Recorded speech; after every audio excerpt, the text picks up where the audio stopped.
Welcome sa Dries TV. Kung interesado ka sa ganitong news, huwag kalimutang isubscribe ang ating YouTube channel. Maraming salamat! Welcome back again sa ating YouTube channel mga kakimpaw, and sa update natin ito ang pag-uusapan natin ay tungkol sa mga importanteng kaganapan kina Kim and syempre kay Paula Avellino. Pero bago po ang lahat, maraming salamat sa inyong patuloy na pagsuporta at pagsubaybay sa mga daily update natin. Kaya naman bilang pasasalamat, narito po ang ilang napili kong komento patungkol ito sa naging previous update. Una komento mula po ito kay Ginang Dina. Sabi niya, nanood ako ng ASAP kanina. Bakit parang wala sa sarili si Pao? Excited si Kim pati pag-promote ng Kim Pao tour nila. Samantalang si Paolo parang hindi niya alam. Aspa niya si Kim, meron ba? Ano ba yan? Lagi lang nakatingin si Paolo's audience. Please watch ASAP. Maraming salamat po sa komento, Ginang Dina. No? Isa po yan sa pag-uusapan at laman po ng update natin. So maaari po bang hindi alam ni Paula Avellino yung announcement ni Chinita Princess kanina? Hindi naman po tayo nasanay kay Paula Avellino. Si Paula Avellino, ganyan lang talaga yung mag-joke. And alam nyo, bentang-benta po to sa mga bashers, mga kakimpaw. Yung pagkukunwari ni Paula Avellino na hindi niya alam yung world tour na magaganap by April.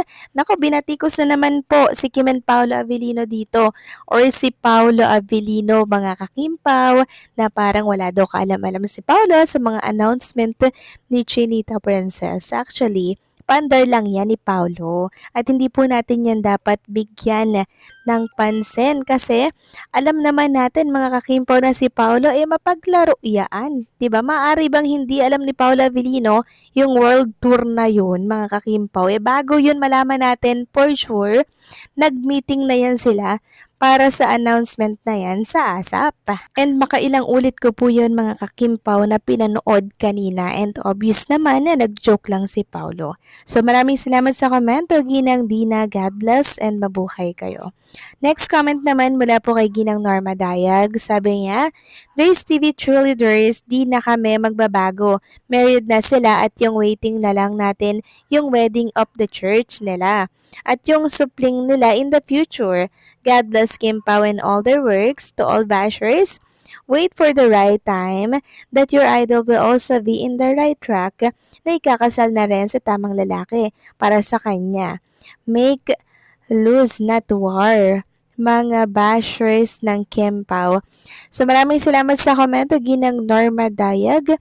Yes, tama po kayo dyan. Waiting tayo sa magiging church wedding ni Chinita Princess and syempre ni Paula Avellino, mga kakimpaw, 'di ba? Ganon din po sa kanilang magiging supling na kina-excite nating makita kasi ang ganda po na combination ni Paulo and ni Chinita Princess. So pag nagsama yung combination na yun, for sure mala-Koreana or Koreano yung magiging supling ni Kim and Paula Avellino kasi parehas maganda, pogi silang dalawa, di po ba? So good looking parehas, kaya yung combination for sure maganda. And sa mga bashers naman, wag na po nating pansinin yan, Ginang Norma Dayag, kasi makakadagdag lang yan sa mga stress natin at isipin, di po ba? Magandang isipin natin yung mga good vibes happening lang kay Kim and Paula Avellino, katulad ng World Tour, and syempre, yung mapapanood natin sa prime time na Di Alibay na kung saan ang dami po nilang idadagdag doon yung mga kinat sa Prime Video, hindi na po nila puputulin dito sa Free TV. Sa oras mga kakimpaw, hindi pa naman po inaanunsyo.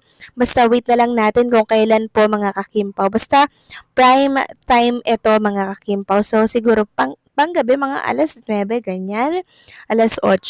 So meron na naman tayong dapat abangan. So maraming salamat sa komento, Ginang Norma Daya. God bless po and mabuhay kayo. So ito na nga pag-usapan na natin mga kakimpaw, mga topic po na nakalap natin sa gabing ito. Tunahin na nga nating pag-usapan ng tungkol dito sa post ng ASAP Official.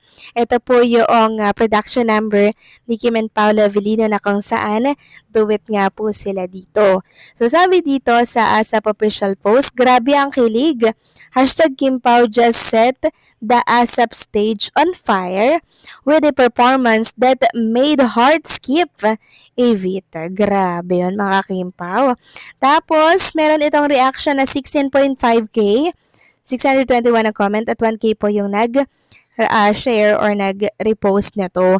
Tapos tiningnan ko nga po kung ilan yung views. Grabe. Kim Pao lang talaga ang malakas dahil naka 408K views.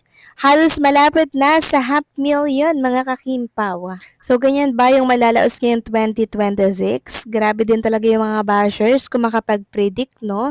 Di pa nga po nakikita kung ano mangyayari kay Kim and Paolo Avellino. Abay, meron na po agad silang shortcut mga kakimpaw. Samantalang next topic naman tayo, ipinagtanggol naman ni Chinita Princess si Paolo Avellino laban sa mga bashers na nangyari nga po yan kanina dito sa ASAP Live na kung saan nagkunwari nga pong hindi alam ni Paolo yung tungkol sa magiging world tour ng Kim Pao na inanunsyo ni Chinita Princess. Sabi kasi dito sa LionHeartTV.net, gulatan yarn, clueless si Paolo na may world tour pala sila ni Kim. So, ito yung naging dialogue ni Alexa, oh. Wait lang Ate Kim, Kuya Pao parang may isa pa kayong surprise sa amin, tama ba yon? Tapos sabi ni Kim, yes, may isa pa kaming announcement ni Pao. Paolo, sabi ni Paolo, meron. Tapos Kim, huy, yes mga kapamilya around the world daw, abangan nyo ang aming Kim Pao World Tour. Tapos si Kim, uy, ba't parang hindi alam? Alam mo yan. Tapos sabi ni Paolo, katulad nyo, nagulat din. Tapos, ayun, sabi ni Kim, basahin mo kasi yung parang nasa yung nasa unahan po nila na binabasa. So, yun yung pinagsimulan po ng basher mga kakimpaw, na ba't parang hindi daw alam ni Paula Avellino yung sinasabi ni Kim Chu, bakit parang gulat na gulat daw si Paula at wala daw sa sarili. Ngayon, eto yung sagot ni Kim Chu sa mga bashers dyan ni Paula Avellino. Sabi ni Kim, tinawanan niya lang. Alam niya, ayan po mga kakimpo, alam niya naman talaga yan mga kakimpaw. Bago pa yan sabihin sa atin, silang dalawa nakaalam na niya. Nauna na sila mga kakimpaw. Kaya sana po sa mga bashers at talaga namang bumabatikos dyan kay Paula Avellino, please lang, hindi na tayo nasanay kay Paulo. Ganyan naman po talaga yan. Mapagbiro yan talaga mga kakimpaw.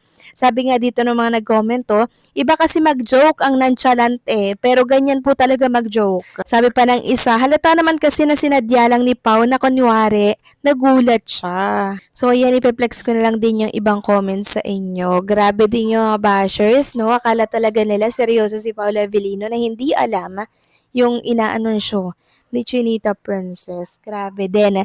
Pero ayan, binasag na po ni Kim Chu at pinagtanggol niya si Paula Avellino na alam talaga ni Paulo. Nagjo-joke lang talaga yung si Paula Avellino na kung saan, bentang-benta naman sa mga bashers. So ngayon, pahiya na naman kayo kay Chinita Princess dahil binasag agad kayo ni Kim at pinagtanggol si Paulo.